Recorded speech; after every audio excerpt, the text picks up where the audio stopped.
issue tonight, why the LA Times is sitting on a videotape that reportedly shows Barack Obama at a party in 2003 toasting a man who was once a mouthpiece for the PLO. It is a question a lot of folks want the answer to, including John McCain. Here he is today talking about it.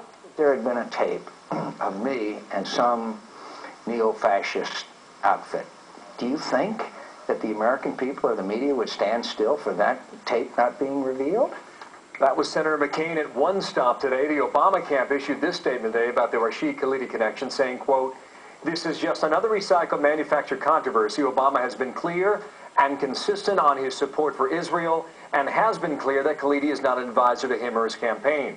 McCain should not answer, or rather should answer why, under his own chairmanship, the International Republican Institute repeatedly funded an organization Khalidi founded." Now, there's a lot in that. I want to break it down with the National Review contributing editor, Andrew McCarthy, just writing a rather interesting column on this controversy. Good evening to you. Who is Khalidi, by the way? Well, Khalidi was a spokesman for the PLO. In some reports, he's listed as an official spokesman. He denies that, but there's no question he was an advisor. He was an advisor officially to the PLO delegation at the Madrid. In that role, did he advocate violence against Israelis? Well, he's got an interesting position, and it's nuanced. I guess nuanced. How so? He is flatly said that he is against terrorist attacks on civilian populations, but he regards attacks on official Israeli government targets and military targets as legitimate resistance, not terrorism. So in his role, in his relationship with Barack Obama, the two met in Chicago, right? And where they met, I don't know, but they certainly roamed around or had a good relationship in Chicago. And apparently this professor was off at Columbia University, and there was a toast, an honor given to him, and allegedly Barack Obama said what to him then? Well, Barack Obama gave a glowing tribute to Khalidi. The occasion for the party was that he was moving to Columbia University to take over the Edward Said professorship there in the Middle East Institute. But the interesting thing is not just that Obama gave a glowing tribute to somebody who was a spokesman for Yasser Arafat. It's that he was present and apparently had no problem with the fact that there were many tributes that were given to Khalidi, who regards Israel as an illegitimate state, which were rabidly anti-Israeli, rabidly anti-Zionist, and really vicious attacks on American policy in the Middle East. So what we know is that the LA Times and a reporter of the LA Times was given a chance to look at the videotape, based on what we know from a source, right?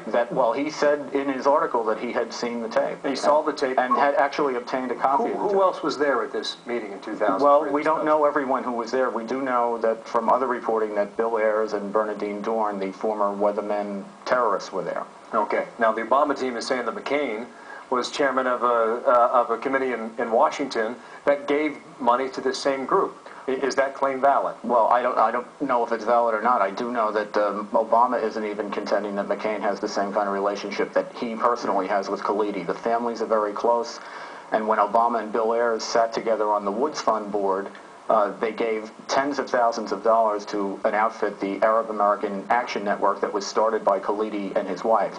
And that's, again, a rabidly anti-Israeli... And then Bill Ayers apparently was there at that, and this is the gentleman we're looking at, the former domestic terrorist, as he's been labeled for the past 3 months or so, as he's been in the media spotlight. Now, John McCain makes the case if that was him, if that were him, rather, at this meeting, that people would be coming down on him pretty hard. Well, I don't think there's any question. I not only agree with that, I think Senator McCain's right about that, but I also think if it was a CIA tape that had national security secrets, and if passed as prologue, that would be the subject of continuous page-one stories. So why all of a sudden the reluctance to put a tape out? Is there a suggestion the LA Times is going to budge on this? Or not that I know of. I'd be surprised if they did. I think they should.